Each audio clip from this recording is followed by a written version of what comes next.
Mahigit sa 14 million pesos na halaga ng shabu nakuha sa umano'y miyembro ng isang criminal group sa Bacolod City. Umabot naman sa 8 million pesos na halaga ng hinihinalang iligal na droga na kumpiska naman sa Lucena City, Quezon. Para sa detalye, makakasama natin si Adrian Prietos live mula sa Bacolod City. Adrian?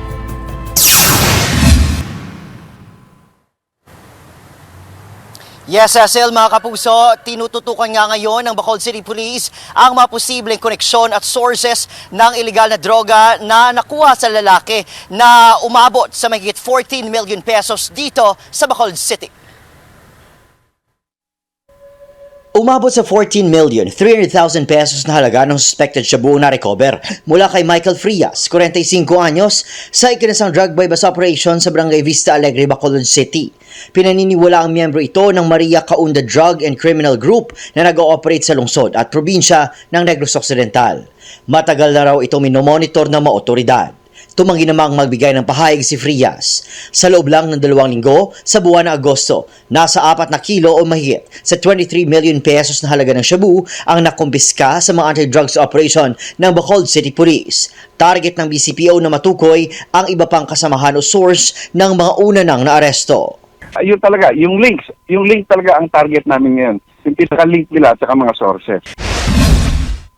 Umabot sa 150 grams ng suspected shabu na nagkakahalaga ng 1,020,000 pesos ang nakuha mula sa high-value individual at itinuturong supplier ng droga sa Iloilo City na si Giovanni Gozon sa Barangay Bacau, Mandurriao. Arestado din si Vivian Gustilo, 36 anyos, matapos makuhanan ng 7 gramo ng suspected shabu nang ito ay ininspeksyon ng BJMP personnel para bisitahin ng kanyang nobyo na nakakulong sa Iloilo City District Jail Male Dormitory sa Haro, Iloilo City. Nakuha ang iligal na droga sa 2 uling ni Gustilo. Ayon kay Gustilo, ipinadala lang daw sa kanya nang hindi niya kakilala ang uling at iba pang pagkain para sa nobyo. Ang sinasabing nobyo nito ay nakakulong dahil sa kaso ng iligal na droga. Nasa 400 gramo ng umano'y shabu ang nakuha ng mga otoridad mula sa 35 anyos sa si Alibsar Makarangkat na itinuturing na high-value individual sa buy bust operation sa Lucena City, Quezon.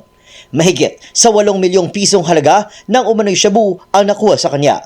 Ayon sa pulisya, nagmula pa raw sa Cavite ang drogang ibabagsak sana sa Lucena City. Mula rin daw sa isang grupong suspect, bagay na patuloy pang iniimbestigahan ng mga otoridad.